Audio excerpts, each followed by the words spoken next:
1974. Late evening in Hollywood. At the service gate of the Playboy Mansion, security writes a name into the log that should never have been there. The wife of a sitting congressman from the House Ethics Committee. She doesn't enter through the front. No cameras, no guest list, no witnesses who matter. She's taken inside quietly, as if the house itself is trying not to remember her. 3 days later, that same committee is scheduled to vote on a full financial investigation into Playboy Enterprises. Before the vote, Hefner receives a handwritten note. No signature, no explanation, just one line. If this ever becomes public, he is finished. Hefner doesn't deny it. He doesn't threaten. He doesn't release a single photograph. He stays silent. And that silence, calculated, deliberate, irreversible, sets off a chain of consequences that will bind a politician, a marriage, and an empire together for more than a decade. Not through scandal, but through what is never said. Let us know where you're watching from, and we hope you enjoy the story. 1974. The mansion was officially dark. No photographers, no invited press, no parties listed on the internal schedule. The gates still opened, the lights still burned low in the corridors, but the house was operating under its quietest protocol, the one reserved for people whose names were never meant to appear anywhere. The guard at the south entrance logged the arrival at 11:47 p.m. Black sedan. Government plates removed. Driver unidentified. One female passenger. Early 40s. No alcohol on breath. No visible anxiety. She did not look around when she stepped out. Did not pause. Did not ask where to go. She walked as if she already knew the layout, as if she had studied it beforehand. When security asked for a name, she gave only a first one. Calm. Measured. No attempt to charm. She wasn't brought by an agent. She wasn't escorted by a producer. She arrived with a private consultant from Washington, the kind of man who never appears in photographs and never sends emails. He spoke quietly with the head of security, referenced a prior call, and stepped back. His job ended at the gate. Inside, the house smelled of polished wood and cold smoke. No music, no laughter.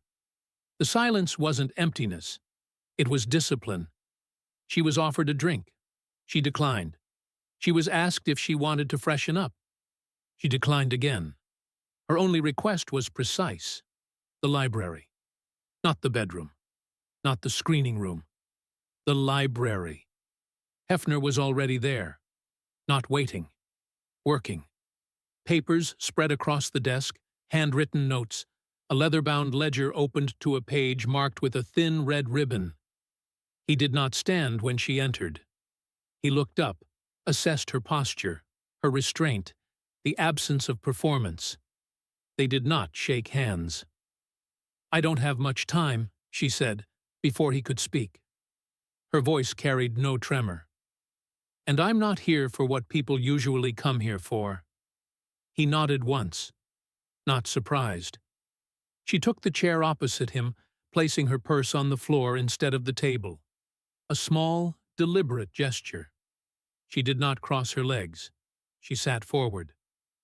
"I need to know," she continued, "whether my presence here creates a record." Hefner closed the ledger without answering. She clarified. "Photographs, notes, guest logs, anything informal, anything that could be remembered." That word lingered. She did not mention her husband's name. She didn't need to. The weight of it filled the room anyway. Committee meetings, voting records, moral language spoken into microphones. Power built on the appearance of distance from places like this. "I'm not afraid of scandal," she said, watching his face carefully. "I'm afraid of audits, of ethics panels, of men who ask questions slowly and never forget answers."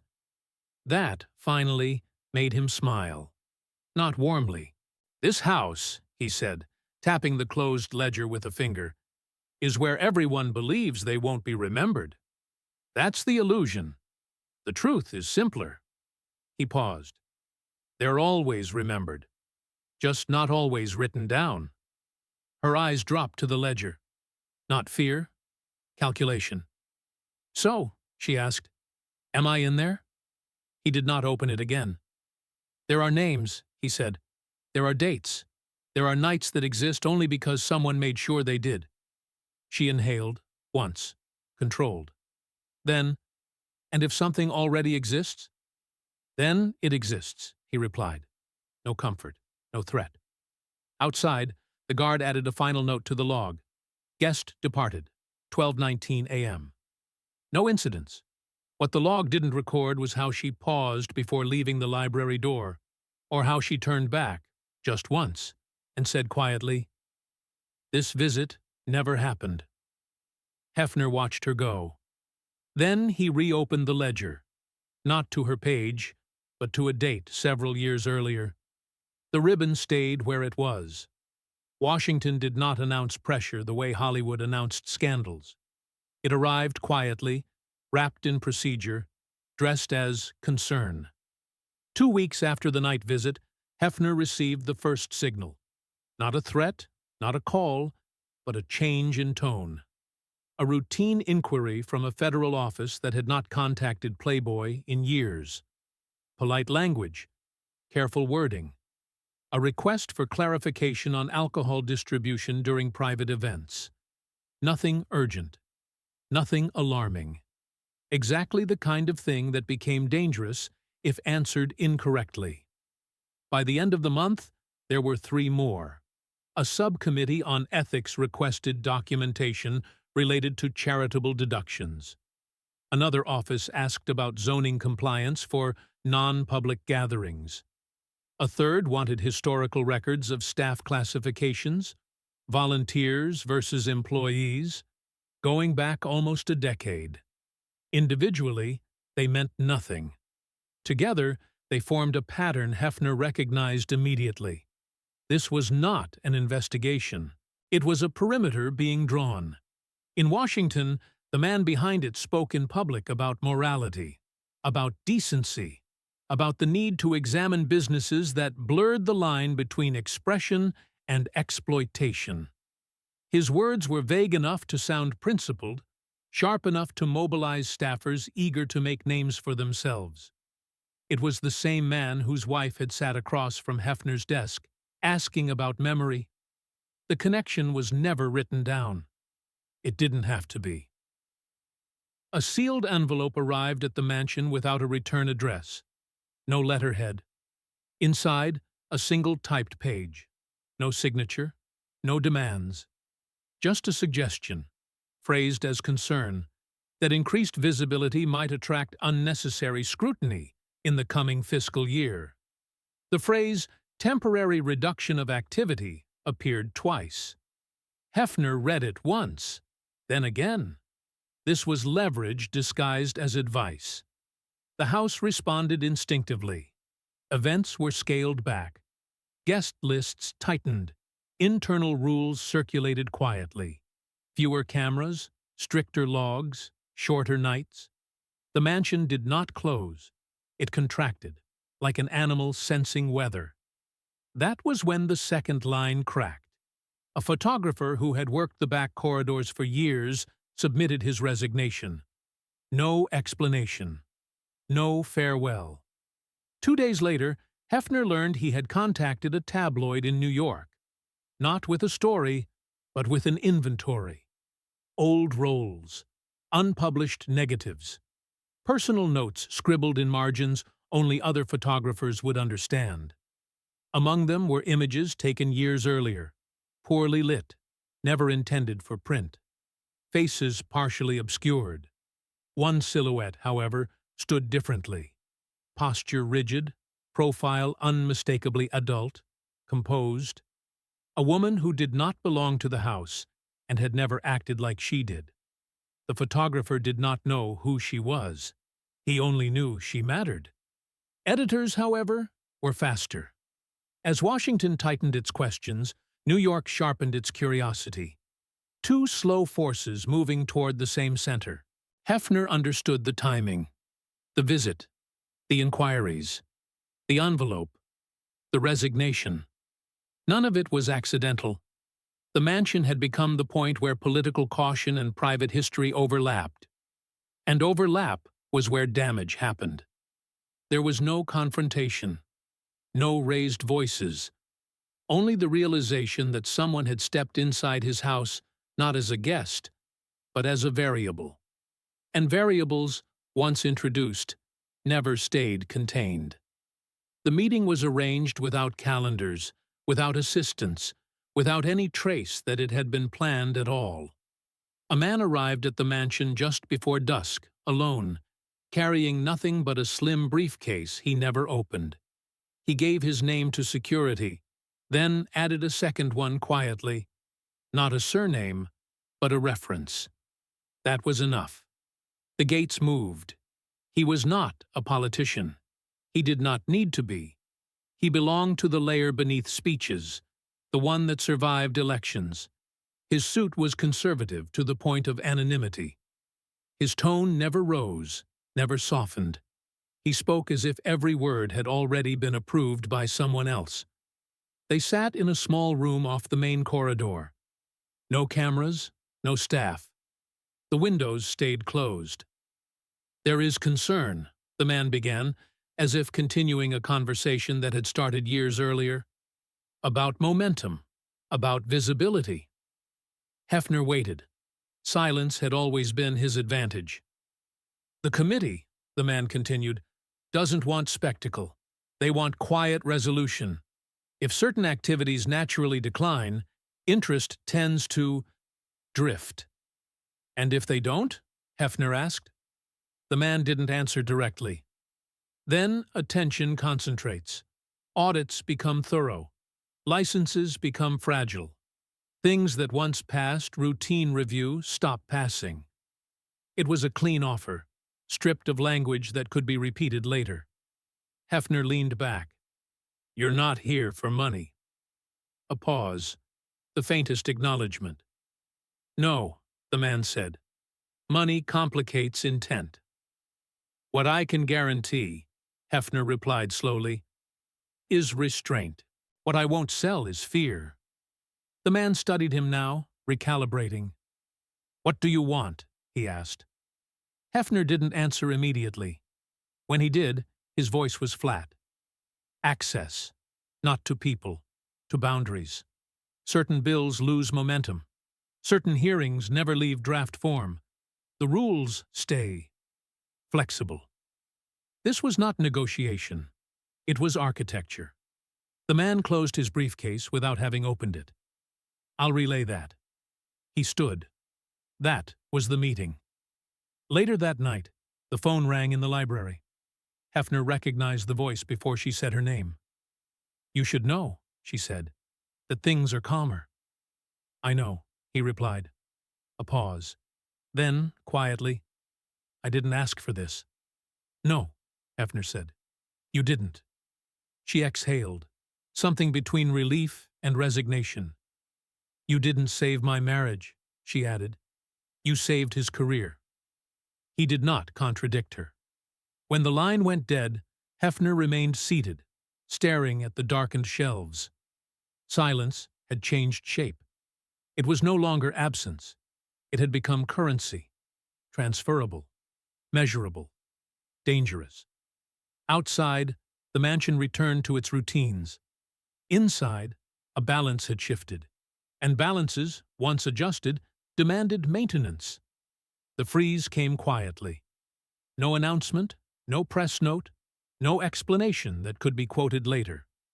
One by one, the inquiries slowed, then stopped. Deadlines dissolved. Follow-up calls were never returned. Files that had been active simply went dormant, as if buried under something newer, louder, more urgent. In Washington, people noticed. Not because Playboy mattered, but because reversals without visible cause always did. A junior senator asked, half-jokingly, why a committee so vocal about moral clarity had suddenly lost interest. A staffer mentioned that the votes had shifted before the debate ever reached the room. No one pressed. Pressing was how you learned you'd misjudged the terrain. The politician understood before anyone said it aloud. The shield he had raised had turned reflective. Any move against Hefner now sent light back toward him. Not scandal, but suspicion. Why the retreat? Why the exception? At home, the consequences were subtler. His wife did not return to Los Angeles. She did not need to. Her presence lingered anyway, in calls placed too late at night, in careful questions phrased as reminders. She never asked directly anymore. She circled. Has anything changed? Are the logs still handled the same way? No one new asking questions? The fear had evolved. It no longer needed a trigger. Hefner listened, answered only what was necessary. He noticed how her voice carried strain now, not panic, but vigilance, the kind that erodes sleep. Then he saw the vote. Buried inside a broader initiative framed as protective regulation, a clause surfaced. Limits on distribution channels, new compliance language for adult publications. Nothing with Playboy's name on it. Nothing overt. But its impact would ripple outward, tightening the industry that had always insulated him. It was careful, plausible, and unmistakable. This wasn't an attack. It was insurance. Hefner felt something settle then. Not anger, not betrayal, but clarity. The agreement had been mutual silence. This was movement, and movement changed terms. He didn't call Washington. He didn't threaten. He adjusted his posture. Media allies received quiet briefings. Editors were reminded which stories died young and which survived. Nothing aggressive, just calibration. Control did not require confrontation. It required memory. The politician sensed it almost immediately. The subtle shift, the hesitation in conversations that once flowed. He had wanted distance. Instead, he'd tightened the knot. In the mansion, nothing outward changed. Nights remained contained, records precise, staff compliant. But the silence had grown heavier, more deliberate. Everyone understood now. It wasn't fragile. It was conditional. The photographer resurfaced without warning, the way unresolved things always did. He didn't go back to Los Angeles. He went east, New York first, then Boston, places where editors still believed old paper trails mattered. He arrived with more than film canisters. He brought notebooks, timestamps, marginal notes written for himself and never meant to be read by anyone else. He wasn't angry. That was the dangerous part. To journalists, he didn't sell a scandal. He sold structure, names of guards on rotation, shifts, entry codes that changed on predictable cycles. The logic of the house laid bare, stripped of glamour. The story wasn't sex, it was access. And then there were the images. Most were unusable, dark, cropped badly. Half figures passing through doorways, but one sequence held attention. A woman arriving late, posture stiff, face never fully exposed. Not a girl chasing proximity. Someone older, purposeful. Someone who didn't belong to the ecosystem the mansion sold. The photographer didn't know her identity. He didn't need to. Editors recognized rarity immediately. One of them made a different calculation. Instead of calling Hefner, he called Washington. The approach was careful, almost respectful. A senior aide received the message, then passed it upward. The pitch was clean. A story could run without a name, framed around patterns of influence. Or it could disappear, in exchange for cooperation on unrelated matters. Access, softened positions, quiet favors that never showed up on record. For the first time, The politician understood the flaw in his assumption. He had believed silence was centralized, controlled, that Hefner was the sole holder of the vault. Now he saw the truth. Silence was distributed, and distribution meant risk. He called Hefner himself. No intermediaries, no framing. "If this breaks," he asked, "do you stay quiet?" Hefner didn't answer immediately. He let the question exist. "I don't decide that alone anymore," he said finally, "and neither do you." The line stayed open. Neither man filled it. Outside their conversation, machinery moved. Editors compared notes. Timelines aligned. The woman's silhouette gained gravity simply by being unidentified. The photographer waited. He wasn't rushing. He understood leverage now. And somewhere between New York and Washington, the balance tipped. Not toward exposure, but toward inevitability. By the time the journalists stopped pretending they needed permission, the story had already begun to exist. Not as an article, as a shape. Drafts circulated without headlines. Language stayed deliberately vague. A senior lawmaker. A private residence in California. A night visit arranged outside formal channels. No photographs, no dates precise enough to be challenged. It was the kind of piece that didn't accuse. It implied. And implication, in Washington, traveled faster than proof. Phones rang in offices that hadn't spoken in years. People recognized the outline immediately. Not because they knew the details, but because they understood the pattern. Influence did not need names to land. It only needed plausibility. What surprised Hefner was not the speed.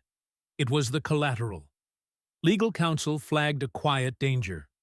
Once the story surfaced, even stripped of identifiers, it would invite attention backward. Former employees, women who had never sought publicity, security staff whose signatures sat beneath old non-disclosure agreements. The narrative wouldn't stop at the politician. It would widen. It always did. The mansion had survived scandal before. What it had not survived was excavation.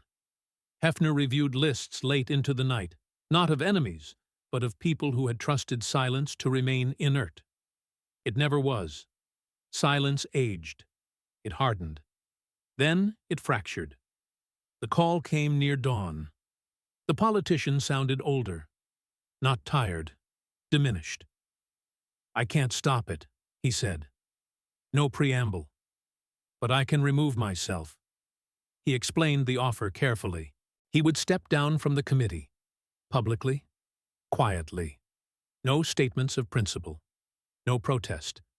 He would recede into procedural obscurity, lose access, lose leverage, become uninteresting. "If I do that," he asked, "does it end?" It wasn't a negotiation.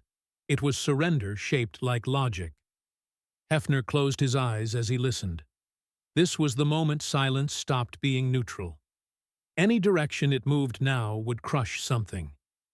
"You're asking me," Hefner said, "to choose who pays." The politician didn't deny it. After the call ended, Hefner remained seated, watching the sky lighten through the curtains. Exhaustion had replaced fear. Fear was sharp. This was dull, corrosive. He understood then that control was no longer about keeping a secret. It was about containing damage, choosing which futures collapsed quietly and which ones were spared the noise. Outside, the city woke. Inside, the decision waited. The story appeared on a Tuesday, already exhausted. It ran without photographs, without names, without geography precise enough to anchor outrage. Editors framed it as an examination of informal influence networks, a phrase broad enough to be shared, narrow enough to be forgotten. The private residence became a West Coast property. The woman became a spouse. The night visit became an undocumented meeting. By Friday, it was gone. No follow-ups, no hearings, no corrections demanded. The news cycle moved on, obediently distracted by louder conflicts, fresher moral theater. What remained was not silence, but residue, the kind that settled quietly into institutional memory. The politician announced his departure weeks later. No scandal, no explanation. He cited personal reasons, thanked colleagues, declined interviews. He did not seek another committee. He did not angle for visibility. He stayed present just long enough to become invisible. His career survived in form, not in function. At home, the marriage continued as a structure. Appearances maintained. Invitations declined. The woman withdrew completely, not in protest, not in shame, but in calculation. She understood something now that she hadn't before. Exposure was not the worst outcome. Prolonged uncertainty was. In Los Angeles, the mansion resumed its rhythms, not louder, not bolder, simply intact. Hefner made no statements. He never acknowledged the article publicly. Privately, he adjusted nothing except one thing: access. Certain names stopped passing through. Certain records moved from shelves to safes. Memory was reorganized. Years later, in a quiet conversation with someone who believed the past could still be itemized, Hefner was asked why he had intervened at all. Why he hadn't let the story resolve itself the way stories usually did. He didn't answer immediately. Then he said, evenly, "The greatest power isn't deciding what the world sees." A pause. It's deciding what never becomes necessary to explain. There was no triumph in his voice, no pride, only accounting. Everyone involved survived. That was the visible outcome. But survival had come with conditions. Careers narrowed, lives compressed, sleep fractured by the knowledge that nothing had truly ended. The silence held.